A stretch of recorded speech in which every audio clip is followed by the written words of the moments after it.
કારણ કે કોઈ પણ ગણ દર્શાવતા હોય તો કોઈ પ્રાણીઓનો સમૂહનો ગણ દર્શાવતા હોય એ સિવાયના જે બાકીના સભ્યો હશે સાર્વત્રિક ગણના એના આપણે પૂરક ગણ કહેવાય. તો જો પૂરક ગણની વ્યાખ્યા કંઈક આવી છે કે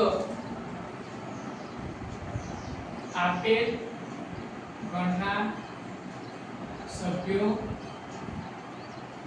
સિવાયના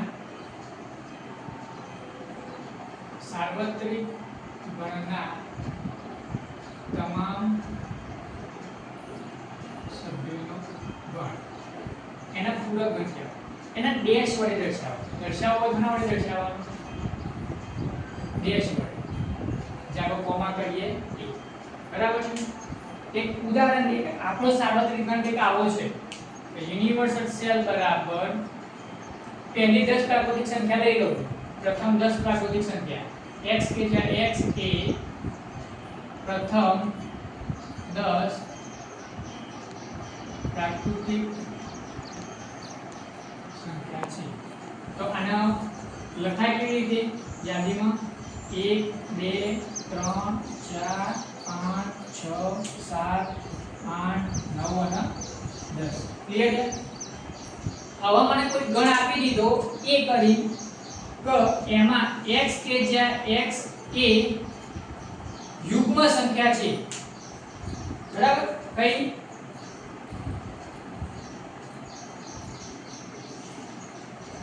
યુગ્મ સંખ્યા કઈ કઈ થશે આની અંદરથી 2 4 6 8 અને 10 આટલી યુગ્મ સંખ્યા થાય. તો જો સાર્વત્રિક ગણ આપણો આવી ગયો. ગણ એ આપણને ખબર છે. આના ઉપરથી a નો પૂરક ગણ અહીંયા આપણને a નો ગણનો પૂરક ગણ મળે. સાર્વત્રિક ગણનો પૂરક ગણ હોય બરાબર. a નો પૂરક ગણ મળશે.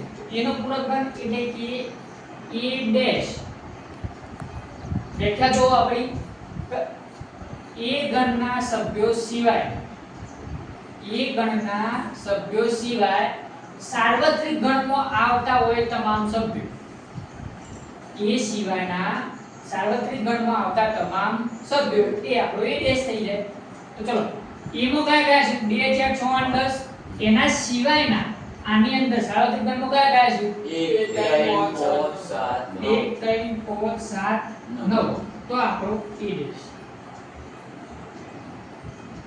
બરાબર છે. ક્લિયર. a ડેશ લખી શકાય. આના ઉપરથી આપણે વેન આકૃતિ દોરવાની થશે.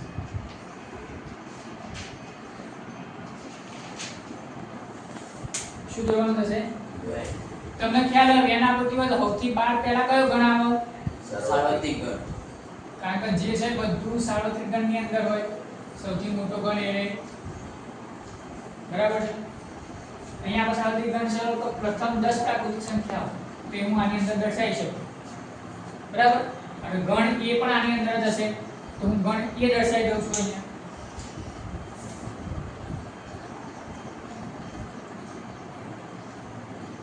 ગણ એ એવો તો આપણી યુગ્મ સંખ્યાઓનો ગણ તો એ 2 4 6 8 અને 10 બરાબર છે.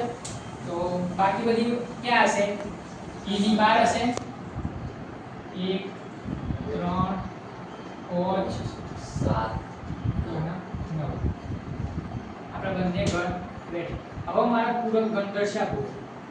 પૂરક ગણનો કયો ભાગ આવશે a સિવાયનો u નો ભાગ.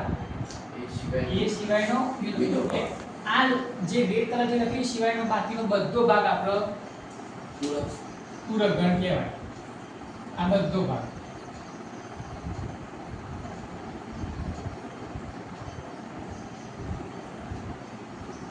ક્લિયર.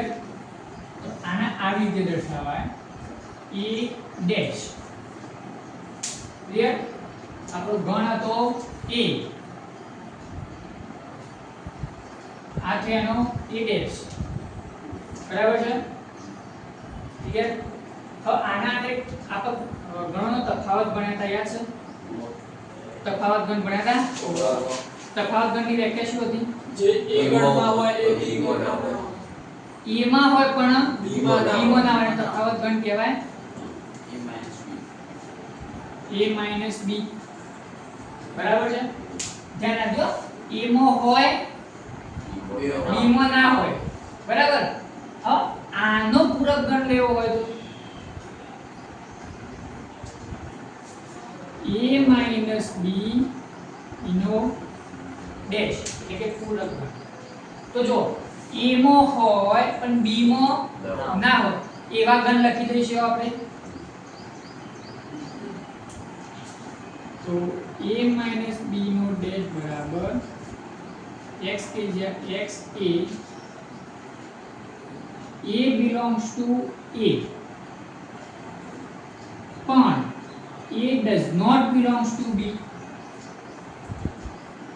ક્લિયર આટલા સુધી ક્લિયર આ તો શું થયું a b થયું હજી આપણે તફાવત શોધવાનો બાકી तो ये પાછળથી અહીંયા હું એક કન્ડિશન એડ કરી દઉં તો a belongs to u u means કે સાર્વત્રિક ગણ તો a સાર્વત્રિક ગણમાં આવેલો છે ખ્યાલ આવી ગયો a માં તો સ એ તો લેવાનો જ છે આપણો જવાબ બરાબર છે એના પછી b વાળા દે કે લેવાના નહીં a સિવાયના સાર્વત્રિક ગણના સભ્યોમાં આવી જશે તો આપણો a b નો ડેશ कंप्लीट लगी बात व्याख्यान में પછી एग्जांपल જોઈએ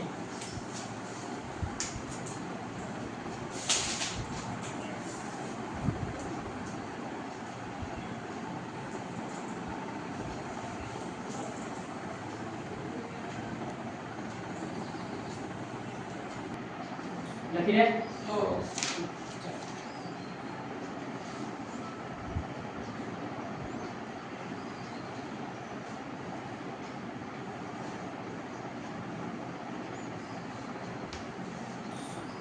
जो આપણે પૂરક ગણની બધી વેરાકૃતિઓ જોઈ લઈએ આપણે ગણ ક્રિયાઓ હતી તેમની યોગ ક્રિયા જોઈ લઈએ યોગ ક્રિયા એટલે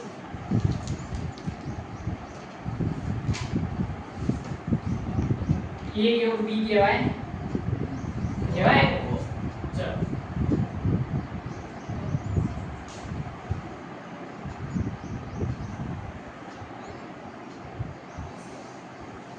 આ ગણ a છે આ ગણ b બરાબર જો હું યોગ ક્રિયા લઉં યોગ ગણ લઉં ગણ a અને b નો તો જવાબ શું આવે a અને b ના બધા સભ્યો પુનરાવર્તન સિવાય ટૂંકમાં જો આ બધા સભ્યો આવશે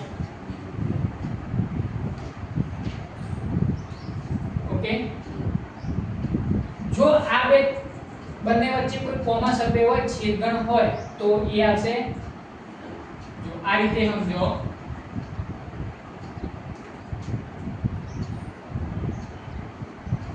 b ગણ્યા બરાબર તો આ બધા સભ્યો આપણે લેવાના છે પણ આ જે વચ્ચે કોમન માં છે તેનાથી એક જ વખત લેવાના થશે ને આપણે આને તો આપણે એક જ વખત લેવાના થશે તો આ આકૃતિ થઈ a યોગ b ની પણ આપણો જોવો છો એનો પૂરક ગણ બરાબર તો જો આ બધા સિવાયના u ના તમામ સભ્યો બંને સિવાયના u ના તમામ સભ્યો એટલે આ બધા થશે જે આપણો ગ્રીન કલરમાં દર્શાવેલું છે એ તો એ આપણો પૂરક ગણ થઈ જાય ચલો એવી જ રીતે a છેદ b ચલો a છેદ b ની વેન આકૃતિ દોરીએ આપણે આ ગણીએ છે આપણો જવાબ કયો હશે કોમન હોય ને આટલો ભાગ ક્લિયર આપણે દર્શાવવું છે પૂરક ગણ a છેદ b નો તો આના સિવાયનો બાકીનો તમામ u ના સભ્યો બરાબર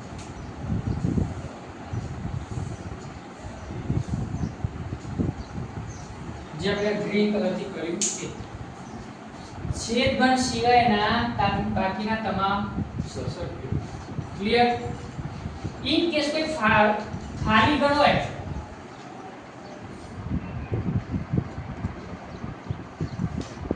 ખાલી ગણ હોય તો એનો પૂરક ગણ શું મળશે કોઈ ખાલી ગણ છે એનો પૂરક ગણ શું મળે આપણે વ્યાખ્યા ગણ સિવાયના યુના તમામ સભ્યો ગણની અંદર તો કશું જ નહીં તો પછી આખો યુ મળી જાય સારથી ગણ ફાઇન્ડ x બરાબર યુ લખી શકાય બરાબર આપણે છેદગણ અને યોગગણની કેટલીક પોચ ગાણિતિક ક્રિયાઓ સમજ્યા યાદ છે એમોની બે અહીંયા આપેલી છે આપણે a યોગ b આવી ભણ્યા હતા આનો જવાબ શું આપો તો b યોગ a ઓકે આ જ વસ્તુ પૂરક ગણમાં લાગુ પડે a ડેશ યોગ b ડેશ હોય તો એને ઉલટું પણ લખી શકો b ડેશ બીજો ગ્રુપનો નિયમ ભણ્યા હતા યાદ હોય તો a યોગ b યોગ c આવું ભણ્યા હતા તો શું થતું હતું a કૌંસમાં a યોગ b કૌંસ બાર યોગ c આ વસ્તુ પૂરક ગણમાં લાગુ પડે જો a ડેશ b ડેશ અને c ડેશ